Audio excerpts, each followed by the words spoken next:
I, 27, female, work as a financial advisor for a top company. I have had no contact with my parents for the past 8 years. I have an older sister, Celeste, 34, who is happily married with 2 kids. We maintain occasional communication, but we aren't that close. When I was just 19 years old, an incident occurred that made me cut off my parents from my life. You see, my parents are devout Catholics, the type who take their faith incredibly seriously.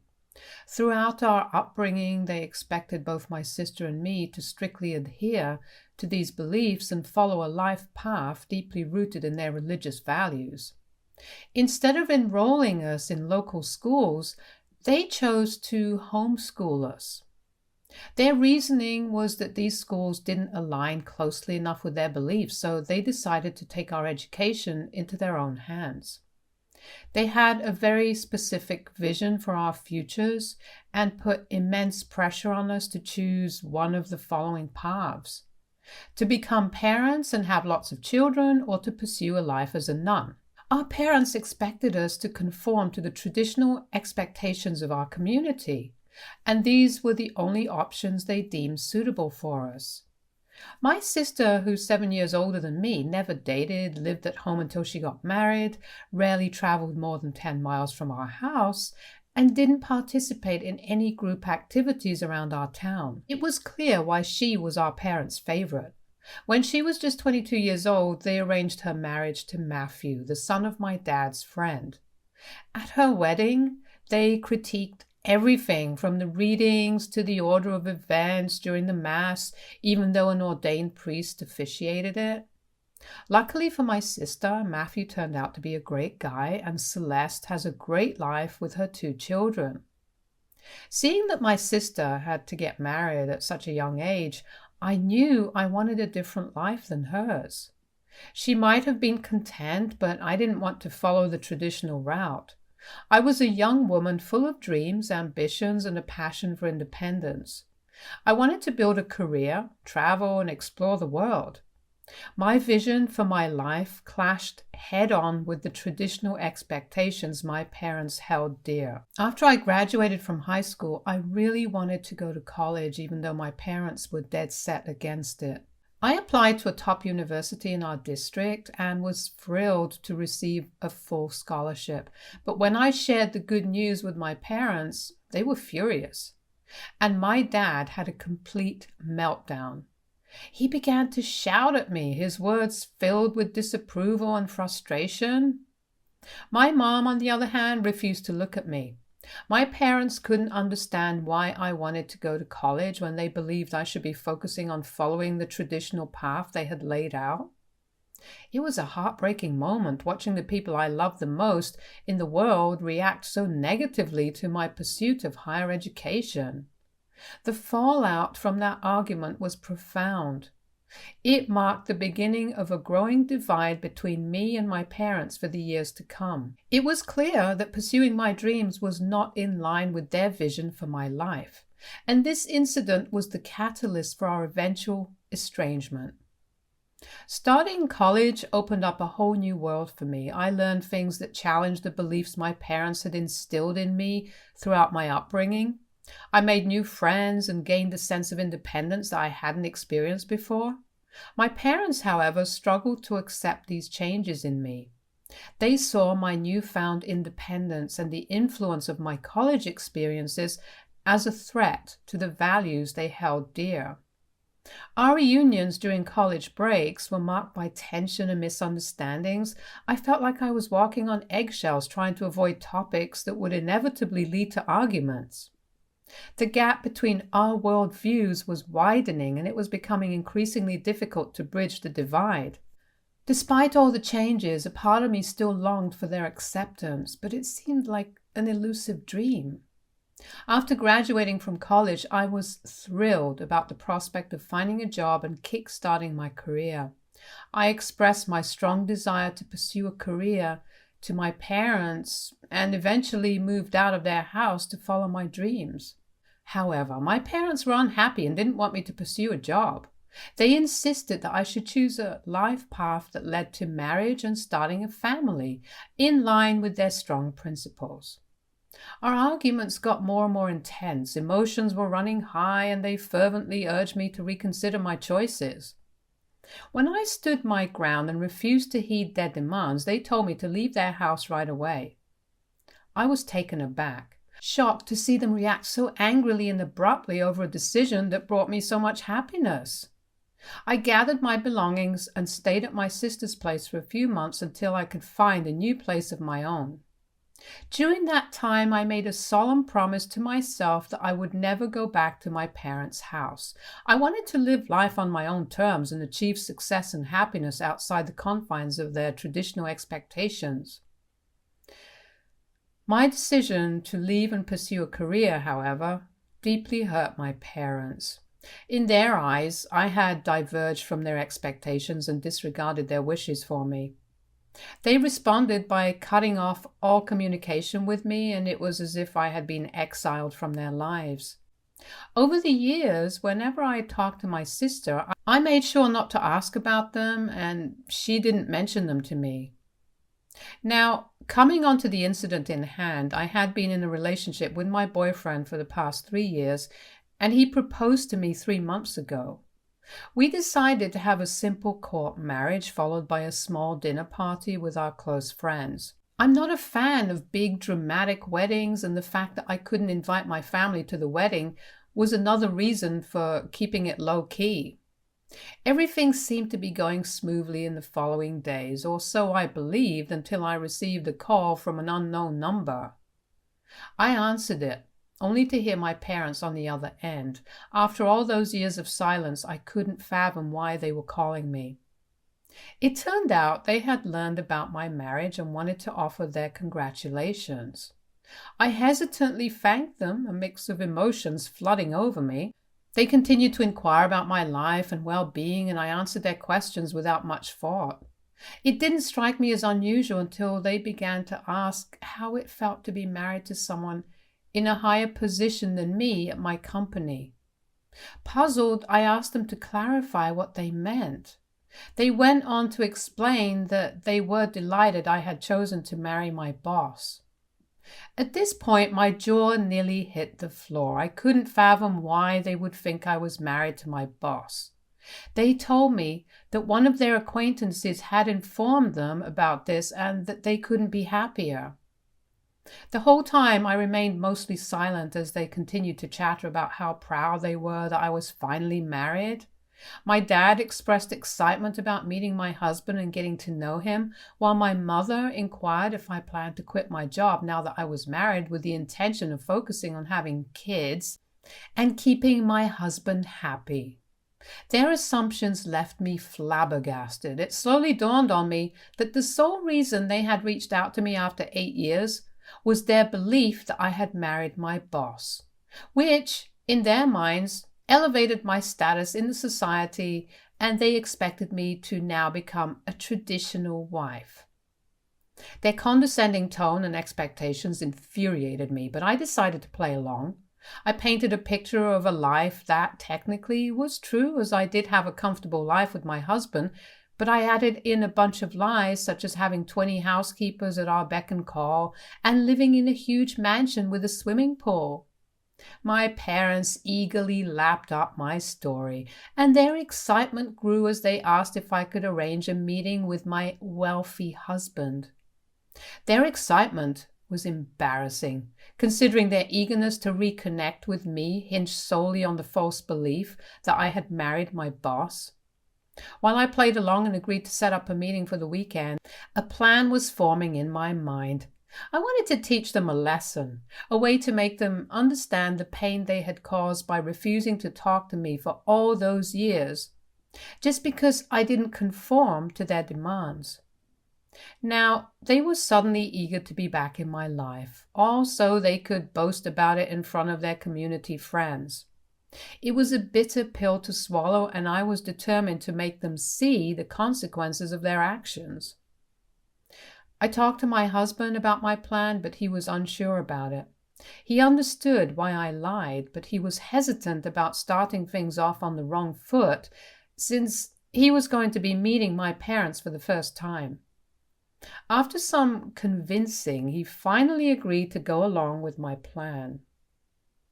I also reached out to my boss, who was actually a female and had become a close friend to me over the years I had worked at the company. I explained the situation to her, and she found my parents' beliefs quite amusing. I asked if we could use her house for the day, and she readily agreed. I sent the location to my parents and set up the meeting they had requested. On the day, my parents arrived at the house believing they were meeting my wealthy boss, whom I was apparently married to. Their eyes widened as they took in the size of the house and the expansive lawn. My husband and I greeted them, and my dad shook my husband's hand with a bit too much enthusiasm. My mother hugged me and congratulated us on our marriage. My husband, though initially hesitant, played his part flawlessly.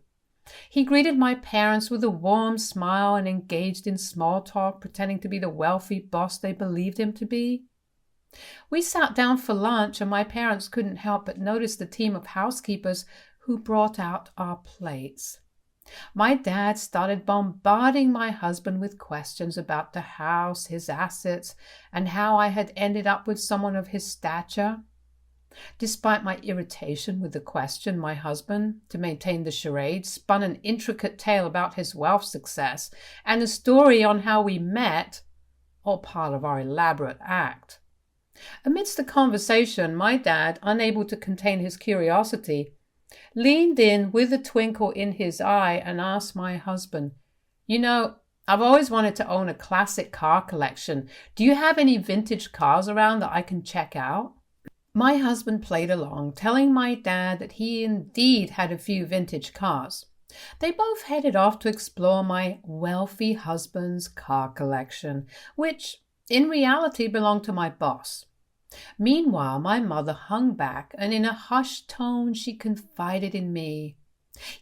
We're so happy that you're married to a rich man because we have been struggling to make our house mortgage payments," she admitted. Her eyes filled with worry. "We are afraid that we might lose our home." I was left staring at her in disbelief as she continued, suggesting that now that I was married to my wealthy husband with a huge house and vintage car collection, I could convince him to help out with their mortgage payments. It hit me like a ton of bricks. The only reason my parents had reached out to me after all these years was because they believed they could benefit from my supposed rich husband's wealth. They never really cared about me at all. The realization was a bitter pill to swallow, and a rush of emotion swirled within me. As I waited for my dad and my husband to return, I could feel the tension in the air. When they finally rejoined us, I took a deep breath and decided it was time to have a candid conversation with everyone. I turned to my dad and asked him directly if what my mother told me was true. He hesitated for a moment and then replied, "Well, I didn't expect you to ever get married, let alone to a wealthy man. Now that your husband has more than enough, it wouldn't hurt to share some of his wealth with us." Both my husband and I were taken aback by the words that came out of my dad's mouth. My dad continued, explaining that he didn't have the money to pay the mortgage and he couldn't turn to his friends for help because it would damage his reputation. Seeing my parents' desperation and their assumption that they could easily gain from my husband's imaginary wealth, I decided to take my revenge to the next level. With a wicked glint in my eye, I looked at my dad and said, "You know what, Dad? We can help you with your mortgage, but there's a condition.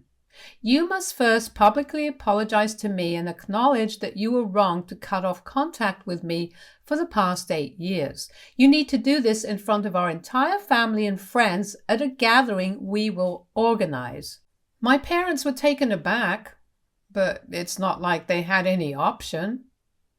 They reluctantly agreed to my terms. Over the next few weeks, I organized a family gathering where I invited our relatives and close friends to join us. My sister had no idea about all these circumstances and was taken aback that my parents had decided to reach out to me after so long. I made sure to keep my sister in the dark about my revenge plan, as I knew her strong convictions might lead her to spill the beans to my parents. On the day of the event, I was happy to meet my extended family after such a long time and meet some of my parents' longtime friends. Everyone congratulated me on my marriage to my supposed wealthy boss and kept asking if we were trying for kids. I was getting irritated with their closed-minded questions, but to maintain the charade, answered all their questions with a polite smile. Amid the cheerful chatter, my dad decided to call everyone's attention for a toast. He rose from his seat, raising his glass high, and began by expressing his happiness to be there among family and friends. He congratulated my husband and me on our marriage. My dad continued with his speech, proclaiming his pride in how I had turned my life around and was now married to my boss. He spoke about the embarrassment he had initially felt when I had expressed my desire to pursue a career and how I had supposedly brought shame to his family at the time. He declared that he had now chosen to forgive me because I had finally chosen the path that he and my mother had wished all along. The room remained still as his words hung in the air, and little did my dad know that this gathering was indeed about to take a turn he hadn't anticipated. As my dad concluded his speech, the room was filled with an expectant hush. Most of the guests believed I would rise to thank him for his words, but I had entirely different intentions in mind. It was time to reveal the true purpose of this gathering, to set the record straight, and to finally address the 8 years of estrangement. With all eyes on me, I began to speak. Thank you, Dad, for your kind words and for being here today. There's something I need to confess in front of everyone. As I spoke, a collective murmur rippled through the room. I'm married to my husband, I continued, but he isn't the boss of my company. My boss is actually a woman and a very close friend of mine, and it was in fact her house that you visited earlier. The wealth and the lavish lifestyle you saw, it was all a charade. Someone had lied to you that I had married my boss, and I went along with the lie just to find out your true intention. I had then insisted on having this gathering so I could reveal the truth about our family. My dad's face shifted from pride to shock, and there was a moment of stunned silence. I recounted in front of everyone how my parents had cut off contact with me for 8 years because they disapproved of my desire for independence and the pursuit of a career. But suddenly they called me out of the blue when they believed that I was now married to my boss, who was supposed to be rich. I disclosed that the real reason was that they wanted our financial help, as they couldn't afford to pay for their own house. They had reached out to me after all these years with the sole intention to leech off my rich husband and try to convince me to ask him to pay for them. It was a shocking revelation as everyone registered the truth. I went to clarify in front of everyone that although I wasn't married to my wealthy boss like my parents had assumed, my husband and I did have a very comfortable life with equally high-paying jobs. I emphasized that the comfortable life we led was a result of my decision to break free from them and pursue a career rather than rushing into marriage and motherhood.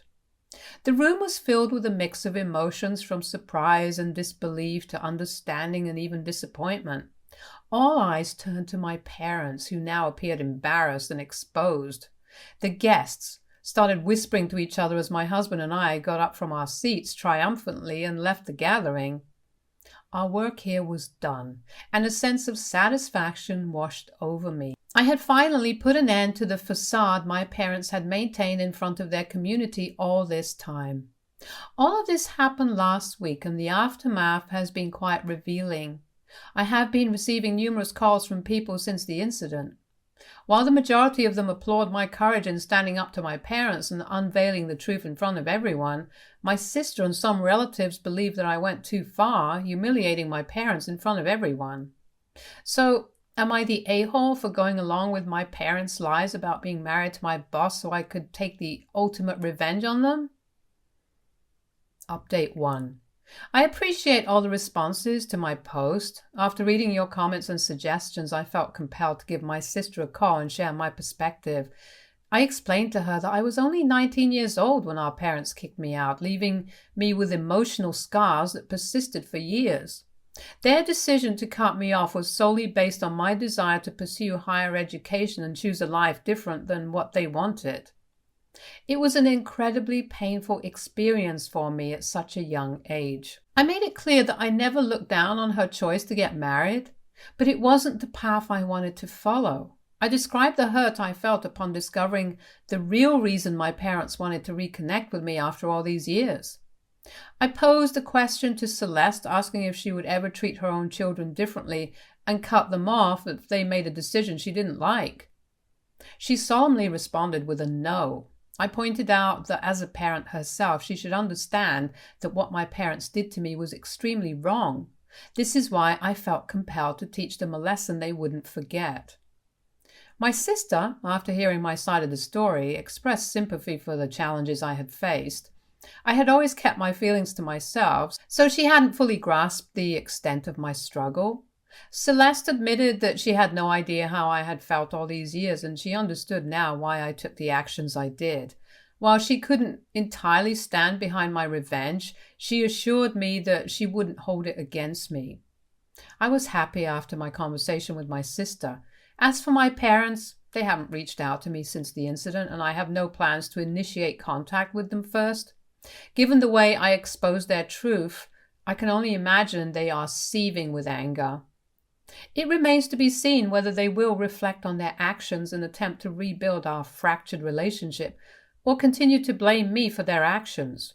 For now, I stand by my decision to bring these issues to light and hope that they will have learned a valuable lesson. My mother reached out to me today while I was at work. She expressed how she and my father felt humiliated in front of everyone, with my father harboring anger towards me. She continued to admonish me for lying to them, but I reminded her that I had simply played along to uncover their deceitful intentions.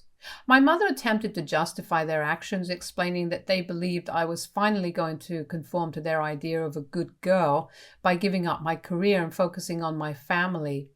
I made it clear that I had no intentions of doing so, especially with the financial stability I had achieved and the prospect of a promotion at my company on the horizon. I reiterated that I had no regrets about my actions, as they had only revealed my parents' true facade. She also shared that some of our relatives and friends were talking about them now, and a few had expressed to my parents that what they had done to me 8 years ago was wrong. This revelation seemed to have further infuriated my dad. I didn't want to continue having this conversation with my mother anymore, as I knew it wasn't going to go anywhere, so I cut off her call. I didn't want to continue having this conversation while I was trying to work. My parents were set in their ways, and so was I. I was just glad that the aftermath of the gathering was creating ripples of change, not just within our family, but also within the broader circle of people who were privy to the situation. Update 3. It's been 3 months since my last update, and a lot of things have happened since then. Following the advice from many of you, I decided to begin therapy. I realized that I hadn't been dealing with the estrangement from my parents in a healthy manner, and the lingering resentment had been a heavy burden for years. While I had exposed the truth about their intentions, I didn't want to continue holding on to that resentment. Therapy has been a step towards finding a healthier way to address my past and emotions. As for my parents, they agreed to sit down and have a conversation with me, largely due to my sister's heartfelt pleas. I had been initially reluctant to meet them, but my husband encouraged me to give them a chance. We all gathered at my sister's place, and I chose to remain silent as my parents took a seat to initiate the conversation. My mother started by expressing her regret for our previous encounters, which really surprised me. She admitted that she had been doing a lot of soul-searching and had realized that their actions had hurt me deeply, and she now understood the pain it had caused. My father, who had remained silent until then, acknowledged that cutting off contact with me 8 years ago had been a mistake, and that they were determined to make amends. He explained how their strong commitment to their beliefs had prevented them from seeing things from my perspective. I remained cautious, opting to listen more than speak. Their words seemed to come from a place of genuine reflection, which was a positive start to our conversation. My parents shared how they had been seeking guidance from their community, which had helped them see the error of their ways. While it was challenging, I understood that it was the first step towards some form of reconciliation. My sister appeared relieved with how the conversation was progressing. She had been a silent yet supportive presence during our discussion, and her hope for a renewed bond between our parents and me was evident in her expression. Seeing her optimism gave me some reassurance that perhaps, with time and effort, our family could find a way to heal and reconnect one day. Despite the challenges ahead, it was a comforting thought that we were taking steps towards repairing the rift that had separated us for 8 long years. I will continue to attend therapy and remain open to the possibility of reconciling with my parents in the future, though I will approach it with caution. For those wondering about my husband, we're doing great in our marriage. Our married life has been blissful so far, and he always supports my decisions. I'm really lucky to have a partner who loves me so much, and I look forward to growing old with him. We're not thinking about having kids right now, but we're open to the idea. At the moment, we're just enjoying our lives and traveling the world together. Stay tuned for more stories from Argo Relationships.